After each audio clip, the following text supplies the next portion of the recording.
Ladies and gentlemen, the Singapore job market for graduates, is it bad or good? On one hand, I hear from the government that it's actually not bad. It's actually quite good.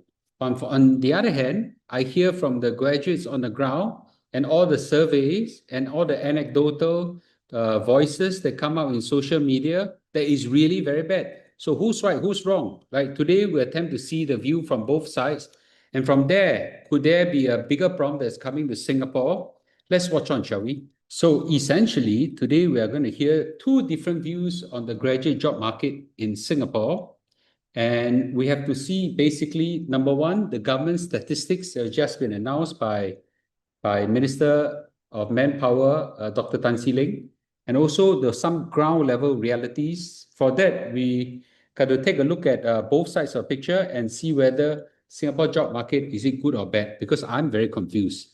So the big question is this: why do our official numbers show stability while the fresh graduate says that it's harder than ever to find a job?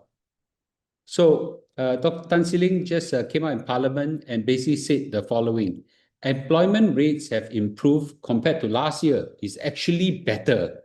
And more graduates are employed by June 2025 compared to June 2024. And the permanent employment share has also risen.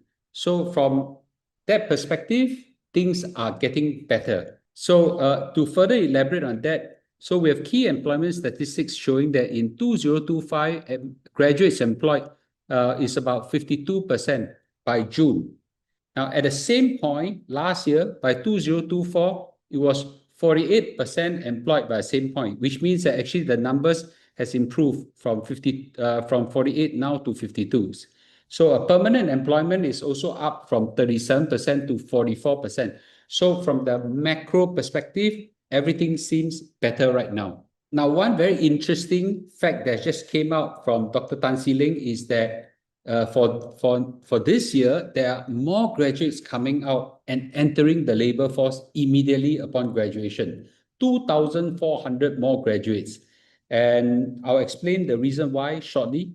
About 700 have found jobs successfully employed right away, but 1,700 still searching, remain unemployed, competing fiercely. So although there are more hiring, but now there are even more job seekers. Why is it so? In the past, there are not so many graduates that come out and immediately looking for a job. To further add on to the complication, we now have external market pressure. Number one, from the trade tension, global tariffs are still affecting many companies and all very scared, don't dare hire too much. I also don't dare hire. Geopolitical instability still remain there. We all know this. I don't think we're out of the woods yet. And the big one is AI disruption in a big way. So a lot of companies right now have basically frozen hiring or even use AI to disrupt a lot of employment. And for example, I don't need as much staff as I used to right now with AI. And we are right now certainly having a lot more productivity with AI disruption. But let's take a look at what the graduates' reality is. The graduate reality on the ground, and they say it, okay, is that the job hunting experience is very draining and depressing. Many graduates have told the press in social media say that they have to apply to 50 to 100 jobs with very few response. Many of them have flooded tons of CVs to many job applications and still can't get a job. And they are forced into contract work, jobs that they don't like, some traineeships that they're not very pleased with. So things on the ground doesn't look good as contrast to what the Manpower Minister has said. So what's wrong on the ground? So the survey evidence has also shown that the unemployment rate has gone up, right? Has gone up. And the number of permanent employment seems to have come up, and that's from NTUC Youth Task Force. 2 in 3 people see job market as volatile and tedious. So this on the ground feeling. Employer behavior has shifted as well. A lot of the new grads want good jobs in good company, but right now many companies are just saying, I'll give you short-term contracts. as compared to permanent hires. And right now, we are very cautious about hiring. So because there's a lot of economic uncertainty, we don't know how this trade war will turn out. Okay, so everybody hold back. And right now, many graduates are forced into jobs that are short-term roles as compared to what they previously liked. Now, why are so many graduates entering the workforce this year? Just now I told you compared to last year, 2,400 has rushed in the market more than previous year. Well, for one simple reason, right? They can't wait to enter the job market right now because they are possibly worrying that cost of living is too high.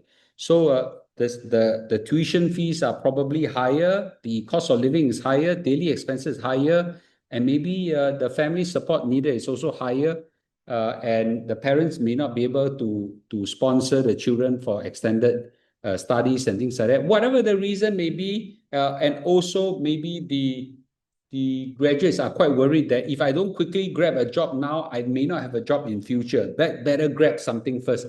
So they bypass their masters, their MBAs, stop doing a PhD, stop going for tours around the world, stop going for some other stuff that they want to do, and basically quickly grab something stable right now. So 2,400 more rush in the job market, and that increased the competition significantly. So this is a very important point. So therefore, postgraduate studies cannot afford. Income stability is now a priority over academic advancement. I know of people who give up their honors degree or the honors year and just graduate at a graduate level and stop going for masters and PhD. And it's very common right now. And as a result, we get more competition. So there is a government view at a macro level. The job numbers shows things are okay. Higher employment rates, more permanent positions, there is statistical improvement. But at the ground level, things are getting much more difficult because you need a lot more effort to find a job, and this certainly causes a lot of pain. I can understand that. Now, it is very difficult to reconcile the two views. Both are right at the same time, or both are also not seeing the other side as well. So it could be a case where both are true but incomplete. They are looking different part of the same elephant. And therefore, one touch the tail, one touch the nose, and it feels like different thing. I can understand that. So I think official statistics probably capture employment outcome over time, but do not capture the pain across time. The graduate experience is, yes, I can find a job, but the process is very painful in finding a job now compared to the past. And there is certainly some reality, thanks to the Manpower Ministry revealing that more job seekers are coming right now and competing. So in a nutshell, it is very likely that you will find a job, but the process of getting there is a lot more painful, and the type of job that you can get is no longer as wonderful as it used to be. So this is something that graduates have to come to an acceptance that things are different right now. So the key takeaway is this: I don't think there are no jobs available. I think there are jobs available, but this is not a time that the tide of the economy is in your favor. So graduates, there is such a thing called timing. There's such a thing called luck. Okay, when I graduated in 1997 was the Asia financial crisis. I was lucky because I had a scholarship from Singtel. Therefore, I have a guaranteed job. Many of my friends could not find a job. Okay, and just 1 year before, in 1996, it's just very good. So there is such a thing called luck and chances, and this is life. Okay, so when the tide is not in your favor, okay, you got to suck it up and live with it and accept certain other outcomes instead of blaming government, blaming God, blaming whatever.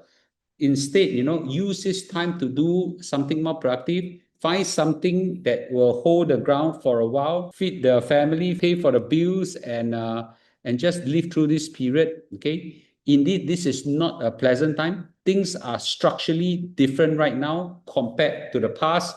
The AI disruption is here to stay. I don't think this problem will go away.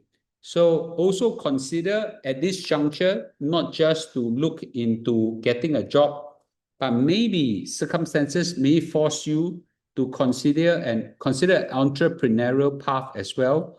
Both are not easy outcomes. I understand life in such a way. There are just seasons in life, and if you come out in the wrong season, that's something that you just gotta bear with it. So I think jobs are still available at a macro level. I think 80,000 jobs are still available, but not in exciting areas.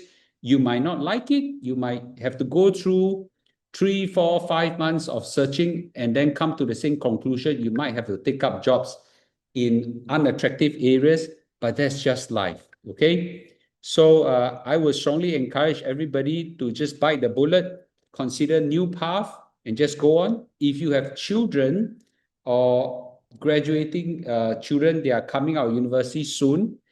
This is a time that we got to educate them to come to reality with different seasons of life and just take whatever life can offer you at that period of time.